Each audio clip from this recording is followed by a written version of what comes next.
Saint Antoine de Padoue. Ton nom bienfaisant est répandu à travers le monde comme celui d'un intercesseur très puissant. Pour beaucoup, tu es celui qui aide à retrouver les objets que l'on a perdus, sans soupçonner que tu fus et que tu es bien plus que cela, et notamment le docteur évangélique de l'Église. Tes statues sont dans toutes les églises de France et l'on te rencontre partout. Permets-moi, ô Saint Antoine, de m'approcher de toi et de raconter ton histoire avec l'aide de ceux qui te connaissent et qui, le plus souvent, t'aiment. Or, pour décrire ton passage terrestre, il faut voyager, car toi-même fus un infatigable marcheur qui parcourut les routes sans presque jamais s'arrêter. Aujourd'hui, on marche beaucoup moins qu'il y a 800 ans, à l'époque où tu es né. Notre première destination est Lisbonne, où tu vins au monde entre 1191 et 1195. Car tu es né portugais sous le nom de Fernand de Buloes. Les Portugais, eux, n'oublient pas que tu fus l'un des leurs et ne t'appellent pas autrement qu'Antoine de Lisbonne.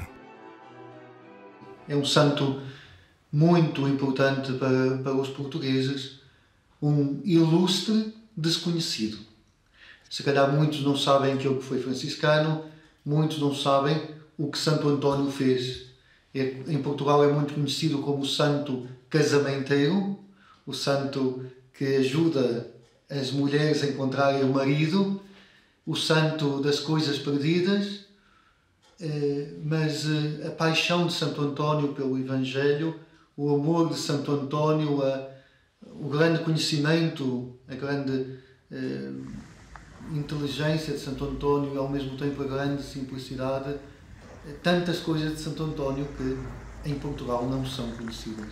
Para mim é fundamental esta parte para conhecer o verdadeiro António. Eu acho que esta dimensão universal de António é uma característica mais do que italiana, ou é algo da sua naturalidade aqui portuguesa. Portugal, ou os portugueses, são um povo aberto ao mundo. De navegantes sempre viajaram e António sempre foi jovem que nunca ficou instalado num lugar, acomodado. Tu ne reconnaîtrais pas la ville où tu as grandi, dont ne reste que l'austère cathédrale qui était neuve de ton temps, construite après la reconquête sur les morts. C'est pourtant à l'école de cette cathédrale que tu as entamé ton parcours intellectuel et spirituel, placé là par tes parents, de petits aristocrates dont la maison n'est qu'à quelques pas. À l'emplacement de cette maison, on a construit une église et un musée que visitent des milliers de personnes chaque année.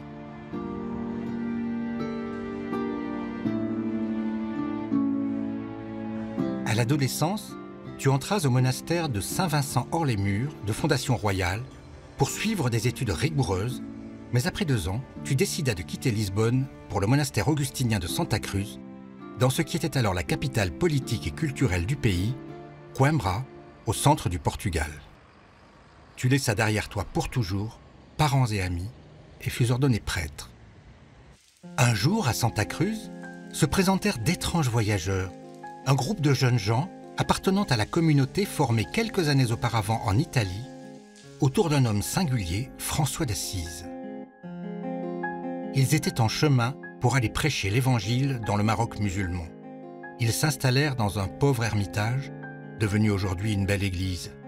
Aqui estavam os primeiros franciscanos que tinham vindo de Itália e que viviam uma vida alegre, uma vida pobre, mas cheia de entusiasmo, cheia de alegria, cheia de fraternidade. E Fernando ficou cativado pelo exemplo deles.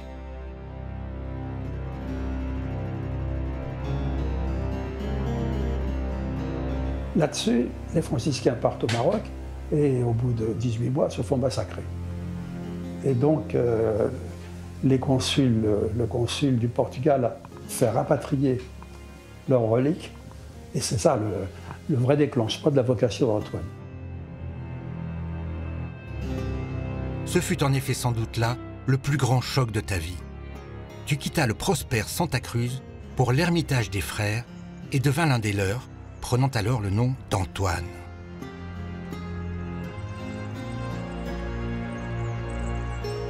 É lugar, se quisermos, foi aqui que nasceu António, porque foi aqui que ele deixou de ser Fernando de Bulhões, monge agostiniano, e passou a ser António franciscano. Aussitôt, il décide de partir lui-même au Maroc.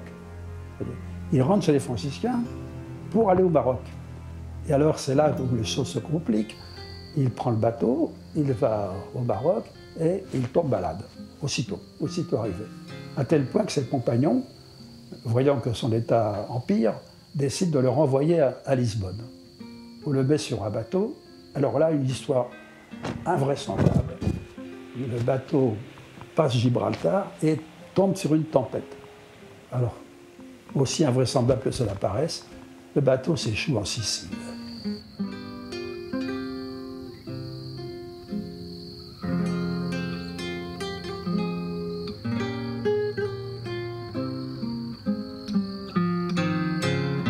Ce début du XIIIe siècle où tu as vécu fut un temps de mutation.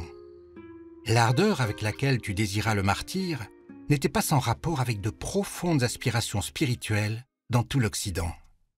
Ce qui fait le succès de l'expérience franciscaine à partir des années 1208, 1210 et dans la décennie 1210, je pense que bien plus que la recherche du martyr, c'est ce modèle.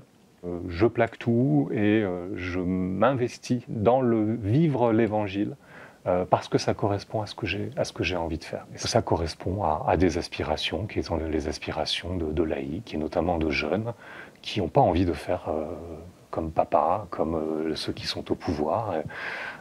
Et en ce sens, ça a une dimension révolutionnaire très nette. Et donc le pape Innocent III, dans un premier temps, n'est pas très chaud pour l'approuver. Un des cardinaux lui dit, très Saint-Père, si vous condamnez les gens qui prêchent l'Évangile, vous sciez la branche sur laquelle nous sommes assis. Voyez, car l'Église n'a pas d'autre sens que d'annoncer l'Évangile.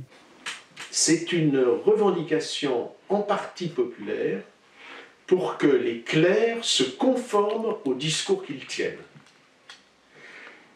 Et la papauté, un certain nombre de papes ont eu l'intelligence de saisir la puissance de ce mouvement et de le canaliser au service d'une réforme de l'Église. En quelque sorte, si vous voulez, l'Église est prise à son propre jeu. Elle prêche un message qui finit par l'interpeller par le biais en particulier de ses fidèles. L'élan franciscain que tu rejoignis à 25 ans était alors animé par de très jeunes gens. Dans l'histoire de l'Église, et peut-être dans l'histoire de la société en général, qu'est-ce qui bouge? C'est la jeunesse. Ce n'est pas les vieux qui changent quelque chose. Voyez, c'est la jeunesse. On fait quelque chose ensemble parce qu'on est jeunes. Et je crois qu'il ne faut pas s'étonner du tout. Bien avant François d'Assise et avant Antoine de Padoue, ce sont des jeunes aussi qui ont fait vibrer l'Église. É típico dos jovens ter fogo interior, o entusiasmo, o desejo de mudar o mundo. Mas depois, com o tempo, ele viu que era necessário que este desejo se adequasse às circunstâncias da vida. É importante também fazermos com equilíbrio a integração do anúncio do Evangelho, que é sempre radical, mas com as próprias circunstâncias da vida. Ces circonstances, pour l'heure, c'est la Sicile où tu as échoué. Tu y es accueilli par une petite communauté de frères de François. Ils t'apprennent qu'un chapitre général des frères se tiendra à la Pentecôte, à Assise, à 600 km au nord. Tu entreprends alors ce nouveau voyage. On sait que tu as vu François alors, mais il est peu probable que tu lui aies parlé, humble frère parmi les milliers qui sont là. Il est certain par contre que tu as croisé une petite communauté de Romagne, plus au nord, qui cherchait un frère prêtre pour célébrer l'Eucharistie. Et te voilà parti pour le paisible ermitage de Monte Paolo avec sa grotte. Là, il vit la vie franciscaine. Il ne fait pas état de sa connaissance exceptionnelle. Il vit comme un frère, il fait la cuisine, il prêche à son tour par quelques mots, il donne des bons conseils, voilà. Antonio ricomprende il senso della sua vita, cioè quindi in questo luogo di silenzio.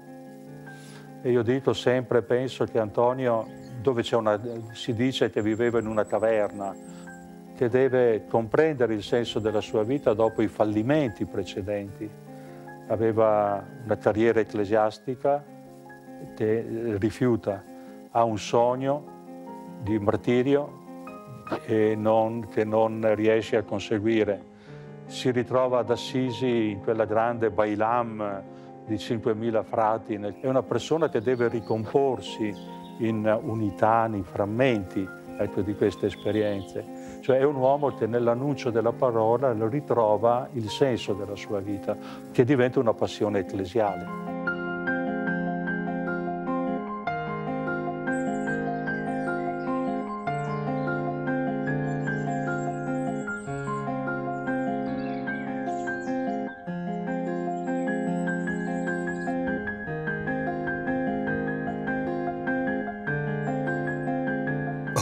Au bout d'une année, voilà que dans la ville voisine de Forlì, les frères dominicains recherchent un prêcheur pour l'ordination de quelques-uns des leurs, et, te sachant prêtre, on te désigne pour cette tâche. L'effet de sa prédication est tellement extraordinaire, on se rend compte que le pouvoir de sa parole, c'est-à-dire la capacité qu'il a, à travers la connaissance qu'il a de la Bible, d'adapter sa parole à l'attente des gens, est si extraordinaire, c'est un don en quelque sorte. Tout d'un coup, on se rend compte qu'il ne faut pas le laisser vivre dans son ermitage, mais qu'il faut lui demander de prêcher. On a découvert à un moment donné ses dons de prédicateur, et ensuite donc il va passer le reste de sa vie, c'est-à-dire une dizaine d'années de sa vie, à circuler, à prêcher. Te voilà devenu prédicateur itinérant au service de la parole de Dieu. Prêcher n'est pas une tâche anodine dans des années où l'Église est confrontée à ce que l'on désigne par hérésie. Pour nous aujourd'hui, Antoine, il n'est pas aisé de concevoir l'importance qu'avait la prédication à ton époque.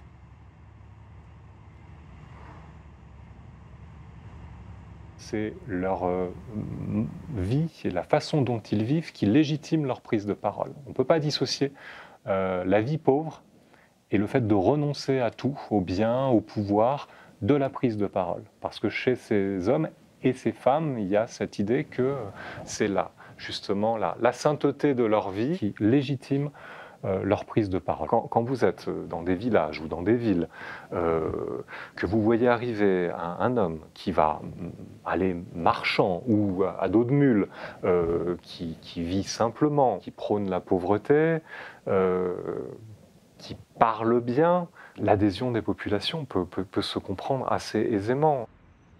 À l'époque, il n'y a pas la télévision, il n'y a pas Twitter, il n'y a pas Facebook, il n'y a pas la radio non plus, il n'y a rien. Le sermon, c'est la source de divertissement, au fond.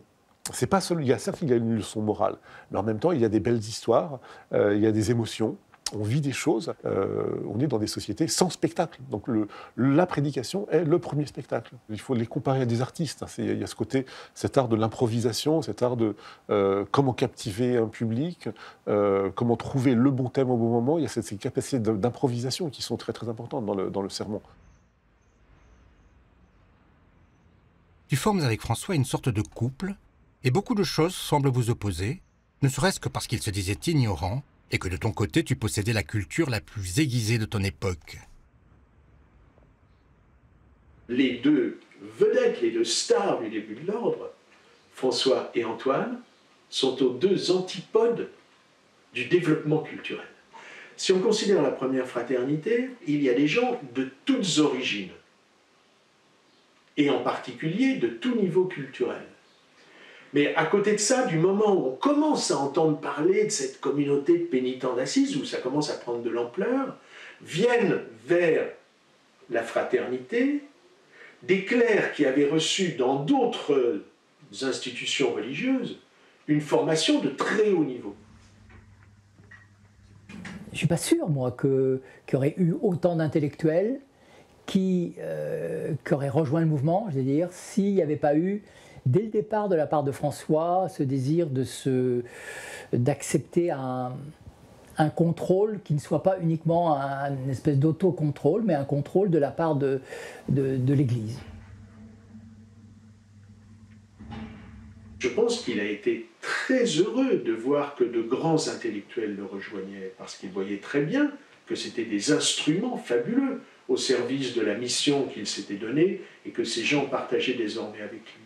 Ce sont des hommes qui ont des instruments intellectuels et culturels différents, mais qui poursuivent bel et bien le même but, qu'ils sont absolument d'accord sur les buts à poursuivre, c'est-à-dire vivre l'Évangile et le transmettre au plus grand nombre. Mais il est évident que ces très grands lettrés, qui rejoignent ce qui va devenir l'ordre des frères mineurs, vont lui donner des développements inattendus. Il est déjà, avec quelques années d'avance, ce que va devenir l'ordre franciscain. Pas tous, hein, ça va être l'objet de dissensions, mais à la tête de l'ordre, pensez à Bonaventure au milieu du XIIIe siècle, des intellectuels, des lettrés, des intellectuels, des hommes de la parole, hein, du savoir et de la parole.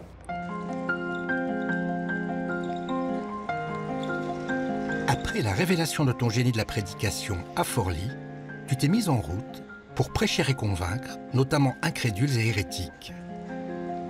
Tes pérégrinations ne cesseront plus désormais.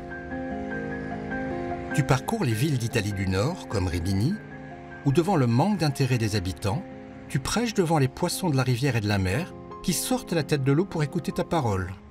Un petit monument et un petit temple en conservent la mémoire. Santo Antonio, portanto, ao tornar-se franciscano, mostra-nos dois aspectos importantes da vida. Primeiro, manter sempre este desejo interior de procura, de busca daquilo que é o melhor, daquilo que é o mais importante na vida, dar um sentido grande à nossa vida. E para alcançar este objetivo é preciso caminhar sempre, não ficar parados, ter sempre esta inquietação.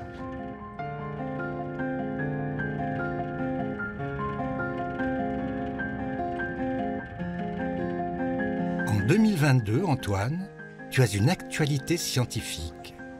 La Bibliothèque nationale vient en effet d'acquérir un manuscrit de ton temps qui avait été mis en vente et dont Jacques Dallarin avait tout de suite pressenti l'importance.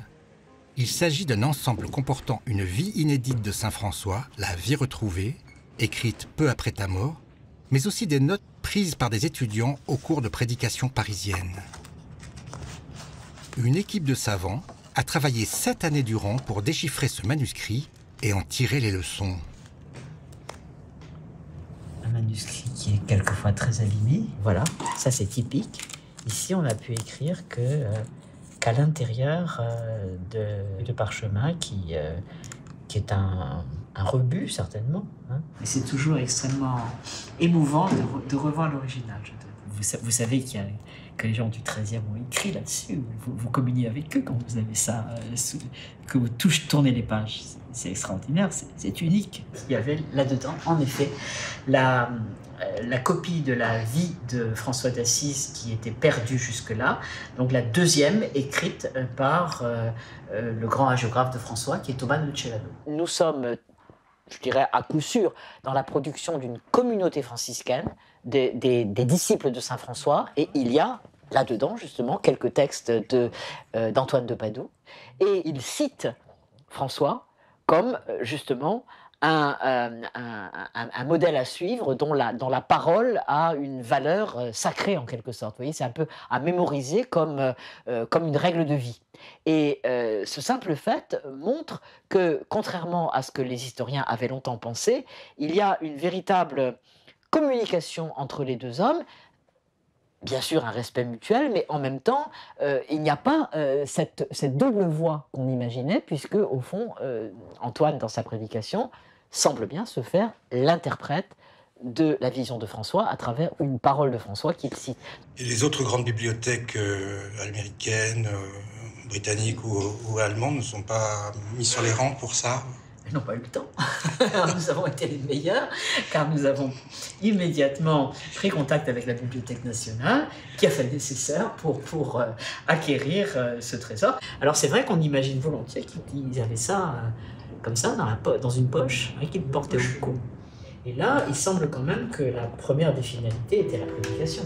Au début de ta prédication dans le sud de la France, il y eut un chapitre à Arles, au cours duquel François apparut miraculeusement pour confirmer son adhésion à ta prédication. La biographie de François redécouverte apporte des précisions importantes, notamment parce que l'auteur précise qu'il tient ce récit de l'apparition de ta bouche même. Et là, ça devient très intéressant parce que cette glorification de François est donc le fait d'Antoine.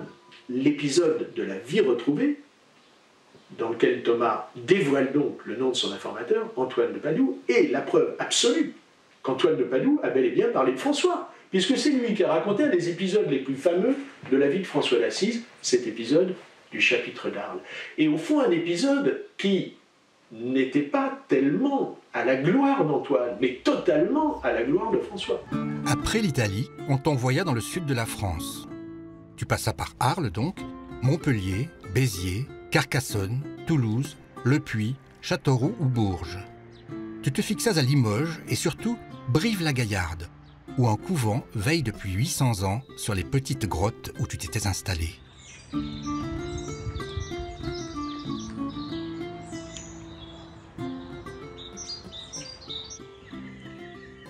Ce matin, nous allons découvrir la vie de Saint-Antoine. Bon, ce ne sera pas évidemment exhaustif parce que c'est quand même assez vaste. Nous avons ce que nous appelons les sources antoniennes qui sont internes à l'ordre franciscain. Alors nous avons la plus ancienne, c'est ce qu'on appelle l'assidua. C'est le mot latin, c'est le premier mot du livre, assidu à l'étude de la parole de Dieu. Donc l'assidua a été écrite en 1232, c'est-à-dire la même année que la canonisation de Saint-Antoine de Padoue. Nous avons une autre source franciscaine, c'est celle du frère Jean Rigaud. Jean Rigaud était un frère franciscain limougeot, et de Limoges. Alors lui, sa biographie date plutôt de la fin du XIIIe siècle, début du XIVe siècle. C'est la source principale pour connaître un petit peu ce que Saint-Antoine a pu vivre en 1226-1227 à Limousin. En 1226, donc il arrive en Limousin. On sait qu'il est allé au sanctuaire de Rocamadour et les gens d'ici lui ont indiqué ces cavités rocheuses où il a trouvé son bonheur pour la prière, la contemplation et l'étude de la Bible, de la parole de Dieu qui était sa passion. Il avait été nommé responsable, custode, gardien des frères qui se trouvaient en Limousin. Et il a prêché avec l'aval de Saint François d'Assise qui lui envoie un billet, un petit mot, mais qui lui dit, voilà, il est bien que tu enseignes la sainte théologie aux frères, mais fais attention que cela n'éteigne pas en toi l'esprit de prière, l'esprit d'oraison et de dévotion. Parce que Saint François ne voulait pas que le savoir, que l'érudition soit un moyen d'écraser les autres, soit un pouvoir. Parmi les plus belles pièces du musée de Cluny, vous avez un quadrilobe en émail provenant du Limousin et représentant François avec un séraphin au-dessus de lui. Et on est, je sais pas, dans les années 1250. Et j'ai toujours vu là, vous voyez, la trace quelque part de la présence d'Antoine, du passage d'Antoine. Le père Bertazzo a trouvé une autre trace probable de ton passage en France sur le portail central de la cathédrale de Bourges où tu avais prêché. Parmi les bienheureux, on voit un moine près d'un roi.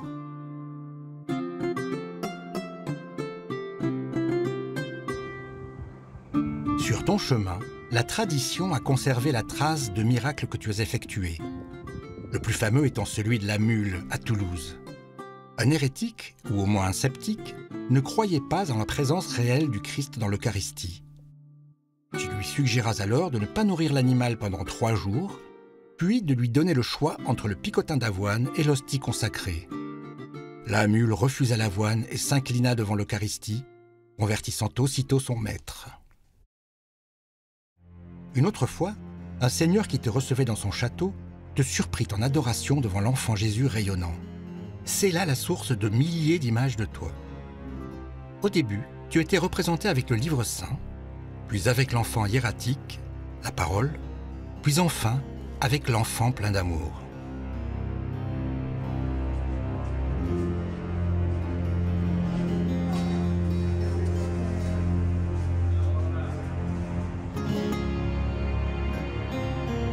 Après ton séjour en France, une nouvelle page s'ouvrit dans ton existence itinérante. L'ordre te rappela pour diriger la province d'Italie du Nord.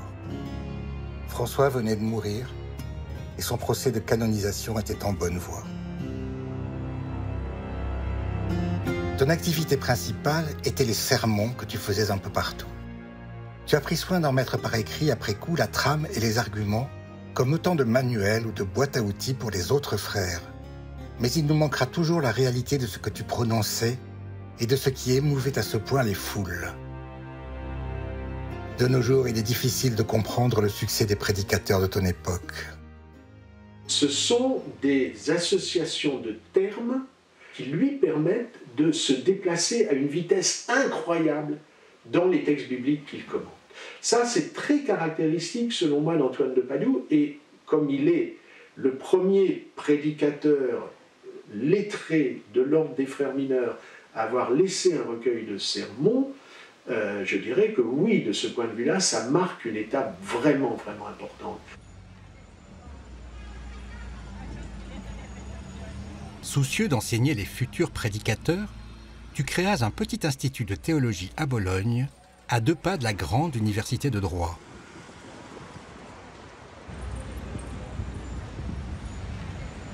Au cœur de ta prédication, il y a cette invitation à la conversion. On prend appui sur la prédication de Jean-Baptiste, donc qui annonce la vie publique du Christ, et prédication qui est rapportée par les évangélistes en insistant sur la formule « Convertissez-vous et faites pénitence ».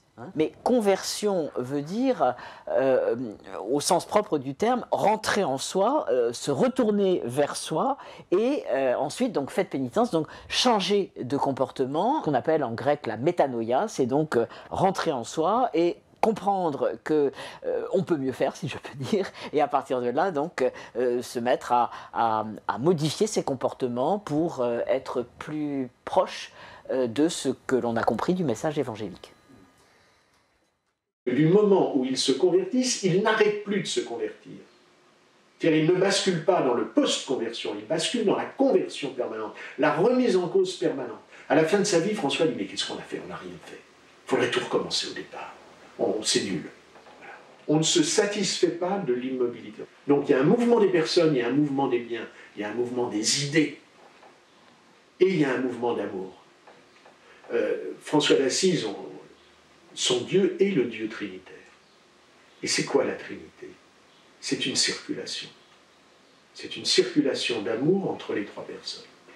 C'est un flux qui entraîne, qui est tellement fort qu'il crée le monde. C'est ça la Trinité. C'est ce que François dit dans le Cantique de Frère Soleil, si on le lit bien. Il s'agit moins de renoncer que de renoncer pour quelque chose, et donc au fond ce vers quoi on tend est plus important que ce à quoi on renonce. Faire pénitence, c'est souvent d'aller vers les autres, de mettre en pratique en particulier le chapitre 25 de Saint Matthieu, c'est-à-dire le texte dans lequel le Christ recommande les œuvres de miséricorde.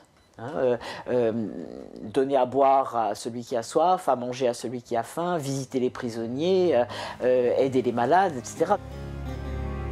Ton nom, Antoine, est associé aux nombreux miracles que tu obtiens pour ceux qui te sollicitent. Je pense que c'est des signes, un peu comme les miracles même que Jésus a pu faire finalement. À chaque fois, c'est pour montrer que voilà, tes péchés sont pardonnés, ou pour montrer qu'une vie peut renaître. Et finalement, c'est toujours le but, je pense, de la vie chrétienne, Et des miracles, c'est d'amener à Dieu, c'est d'amener à la conversion du cœur. Alors ça passe parfois par la guérison du corps, mais on sait que ce n'est pas le but ultime. Donc je pense que les miracles ont pour but d'amener à Dieu. Ces gens-là, on leur raconte en permanence et toute leur vie est structurée par l'histoire d'un miracle qui est le miracle absolu, c'est-à-dire vaincre la mort. L'incarnation, double miracle, un Dieu qui se fait homme et qui se sacrifie, résurrection. Donc comment ne pas croire en d'autres miracles, y compris des miracles de résurrection, puisque ça s'est fait. Et on voit que ça a été vraiment un homme de paix, de réconciliation. Il y a l'histoire avec les brigands, où voilà, il se fait prendre par une bande de brigands qui veulent le détrousser, et finalement il réussit à les convaincre de repartir sur le droit chemin, de se convertir. Donc on voit que si, le fond des choses, c'est d'amener les gens à Dieu, quoi.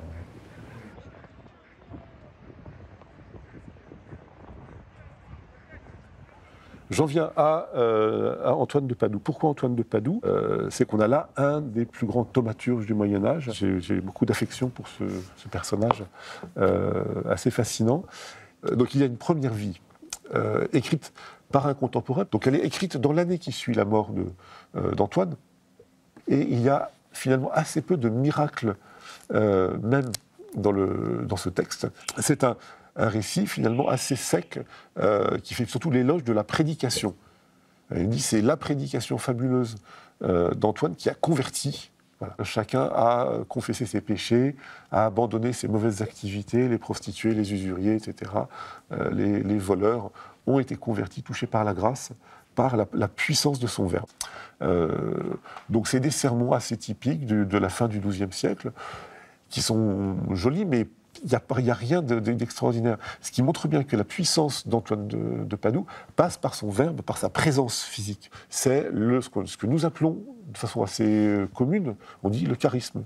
C'est forcément sa présence qui a suscité quelque chose. C'est pas le seul fait d'avoir été le premier franciscain qui fait des sermons bien écrits, n'est pas suffisant comme critère pour devenir un si grand saint.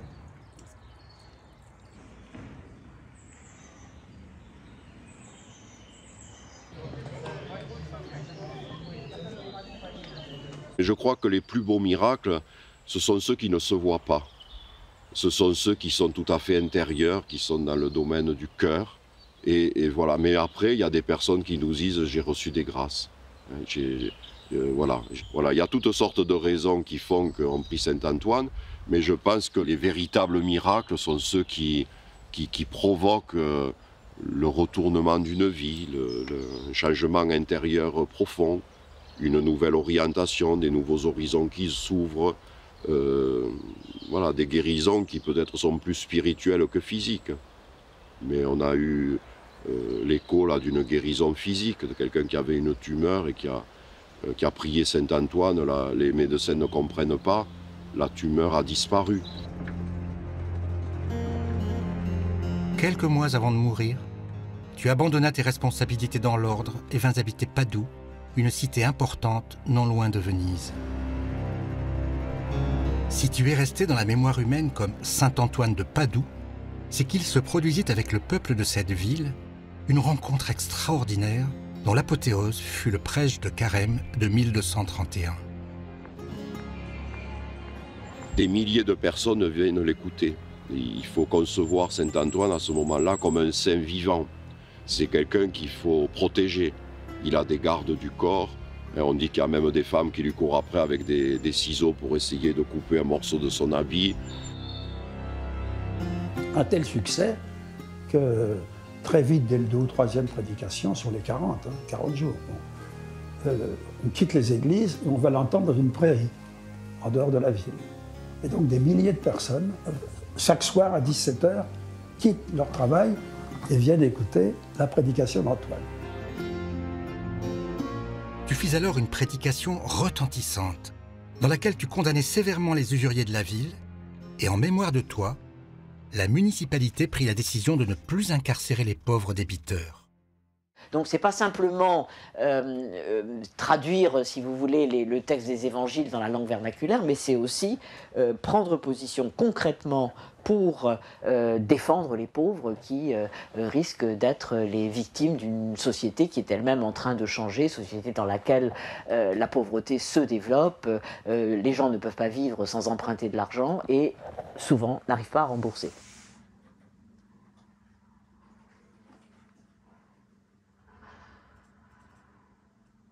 On pourrait dire que Pars, d'un côté, c'est aussi l'un des promoteurs d'un espèce de franciscanisme social ou de catholicisme social. Parce qu'à la fin du siècle, et peut-être surtout après au XIVe siècle, vous aurez des frères qui vont inventer, vous savez, les monts-de-piété, où les gens apportent un petit objet et puis on leur donne de l'argent sans intérêt. Vous savez que c'est les franciscains qui ont inventé les monts-de-piété. On peut dire qu'il est, par certains côtés, un peu au départ de ce genre de choses. C'est-à-dire que les franciscains se soucient, je dirais, des vraies conditions de vie des gens. Alors on n'est pas étonné qu'au sortir de ce carême, après une vie aussi remplie, aussi donnée pour le Christ et pour les autres, il soit épuisé. Il est épuisé par la prédication et épuisé par les confessions. Car à la suite de la prédication, il confesse.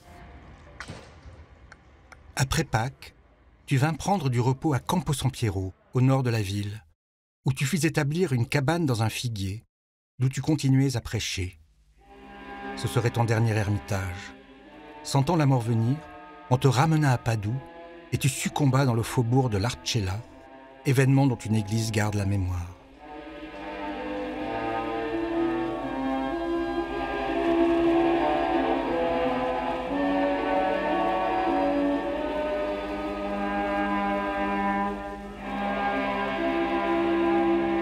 À Padoue, on ne tarderait pas à élever une somptueuse basilique pour conserver les reliques de celui qu'on n'appellerait plus que le saint.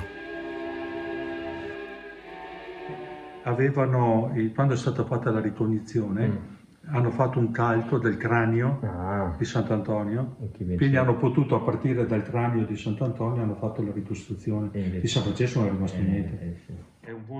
Au cours des années 80, à l'occasion de l'exhumation de tes restes mortels, les scientifiques menèrent des analyses et procédèrent même à ta reconstitution faciale. No, non si assomigliano molto, però tieni conto che questa è 18 e questa è una ricostruzione che è stata fatta, però è molto più simile a questo che non... Vi o seu corpo quando foi aberto o túmulo, depois de séculos, desde 1263 foi reaberto em 1981. E o que é que encontraram os cientistas e médicos da Universidade de Pádua que estudaram o seu corpo?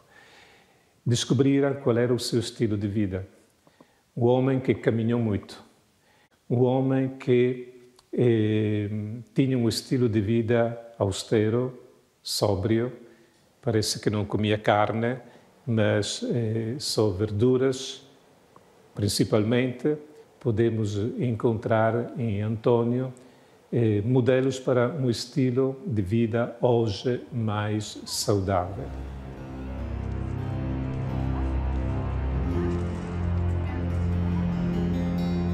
Et aussitôt, une délégation est envoyée à Rome pour obtenir sa canonisation.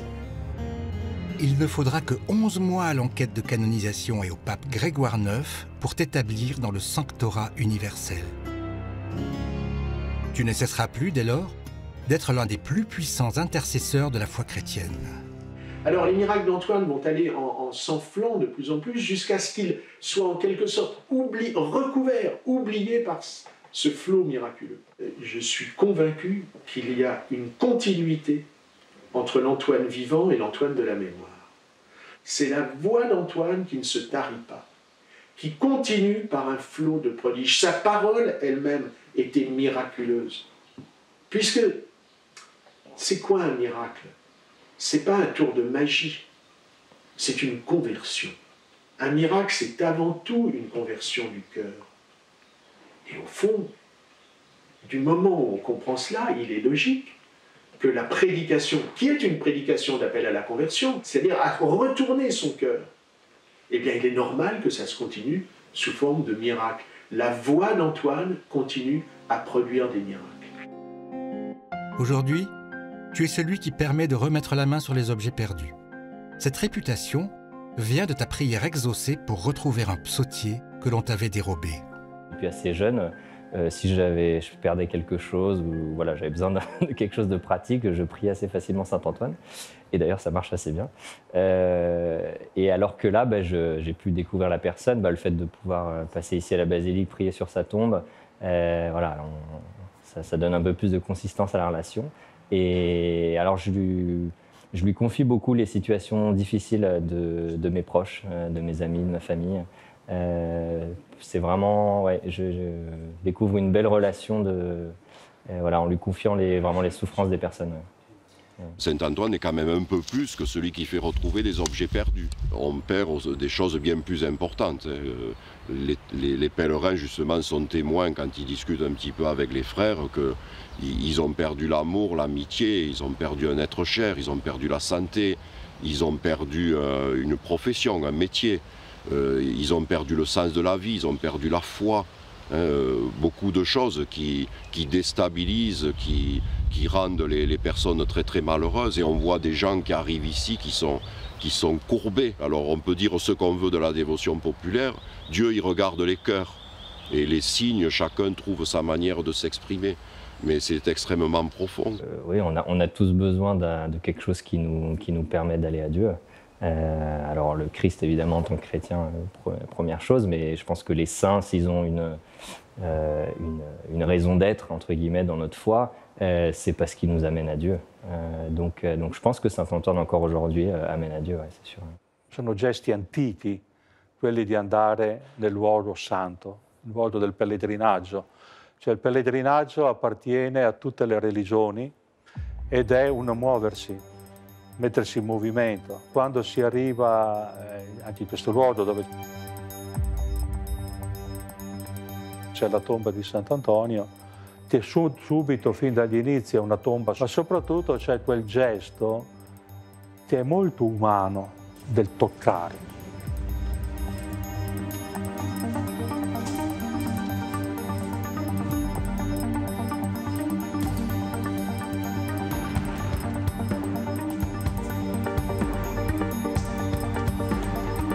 Il toccare è sempre un trasmettere un sentimento.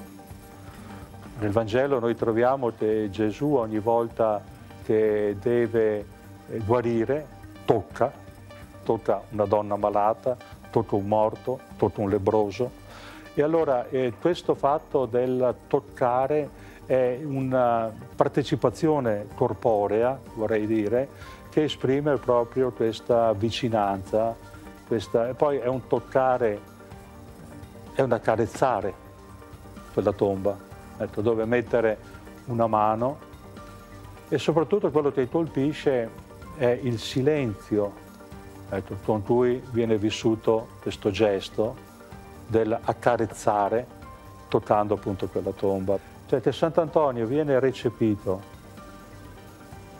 da persone anche di una cultura medio-alta, secondo le tipologie marxiste precedenti, cioè della devozione popolare come la religione degli indotti, delle persone che non hanno cultura, mentre invece è emerso che il livello culturale è un livello medio-alto.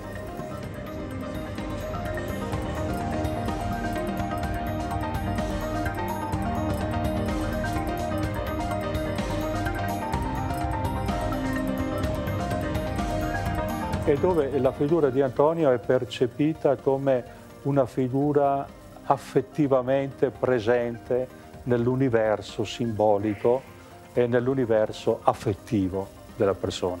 Questo perché proviene soprattutto da tradizione familiare, c'è tutta un liaison, un legame appunto che proviene dall'ambito familiare. Je n'ai pas de dévotion particulière à Saint-Antoine, mais c'est vrai que quand je regarde une statue de Saint-Antoine, par exemple, ça me renvoie à la simplicité évangélique. De voir Antoine avec l'enfant Jésus, il m'est arrivé de recevoir cette grâce que la vision de cette statue me permette d'entretenir un dialogue avec l'enfant Jésus. Et je crois que c'est ça qui fait que les gens sont attirés par saint Antoine de Padoue. C'est que c'est un homme qui prend soin du tout petit. Qui prend soin du tout petit. En tout premier lieu, l'enfant Jésus qui habite en nous, qu'il faut entretenir, qu'il faut prendre soin de cet enfant Jésus et pas le faire vivre en nous. Parce qu'on devient très vite compliqué et préoccupé. Et la simplicité évangélique que nous apporte Antoine avec l'enfant est une richesse pour notre vie. Et prendre soin aussi du tout petit qu'on a en chair et en os, le tout petit l'enfant, le tout petit le pauvre, le tout petit le malade. Et saint Antoine, je crois, attire une dévotion populaire pour ça. Parce que je ne pense pas que les gens qui viennent connaissent toute l'histoire, toutes les péripéties qu'Antoine a vécues exactement, mais c'est voilà, son charisme en fait d'être avec le tout petit et de prendre soin du tout petit.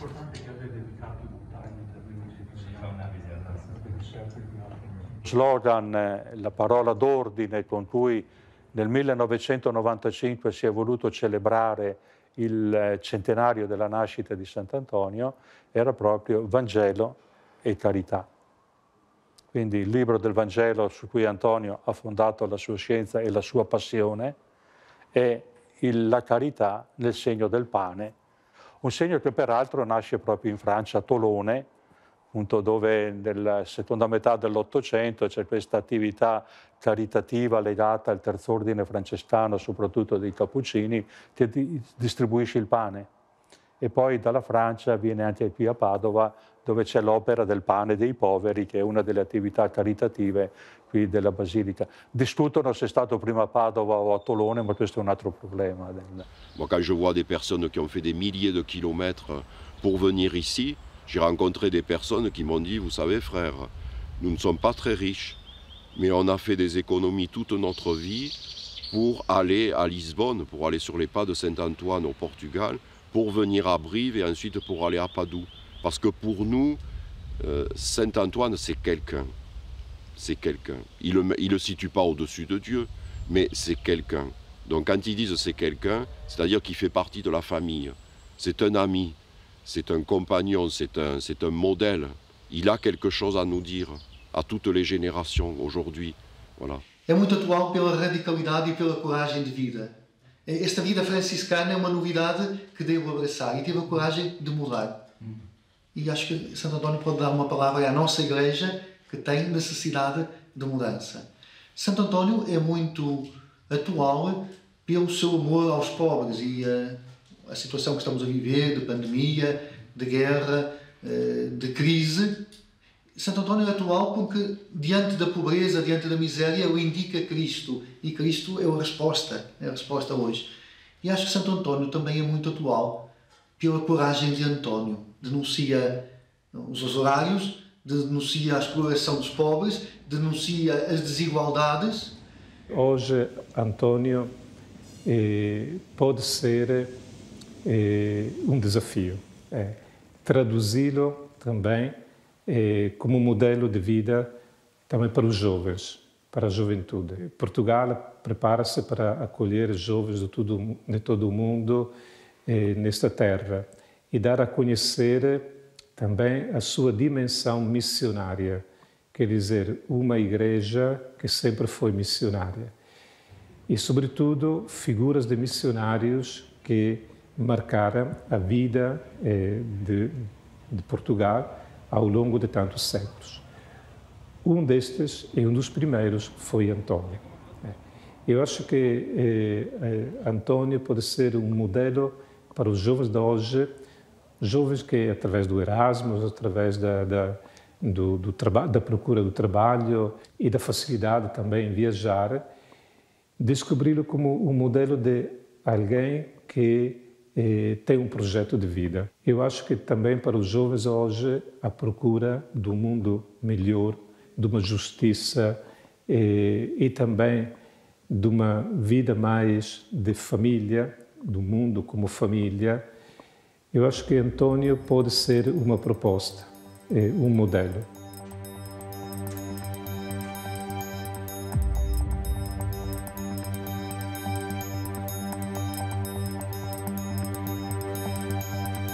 Moi, je crois que ça peut être actuel aujourd'hui. Surtout qu'aujourd'hui, on est dans un monde qui cherche l'émotion et je pense que la recherche du beau est dans chacun des hommes. Donc si nous, les frères, nous sommes capables d'aller sur des places et de faire quelque chose de beau avec nos instruments de musique, avec de beaux textes et qui puissent parler aux gens, je pense qu'on peut réactualiser ces prédications populaires qu'Antoine a pu faire, peut-être avec justement avec l'inculturation que nous demande le XXIe siècle, c'est-à-dire qu'avec les paroles d'aujourd'hui et ce que les gens veulent, leur vocabulaire, quoi, voilà. Antoine de Padoue, de Lisbonne, de Coimbra, de Brive, la force qui t'a animé, transporté, guidé, qui t'a fait parcourir en haillons les routes d'Europe, à haranguer les foules extatiques jusqu'à l'exténuation, celle qui met en mouvement vers toi des millions de gens chaque année, témoigne de la vie et de la jeunesse la plus essentielle. Puisse l'énergie et la paix qui émanent de toi ne jamais s'éteindre.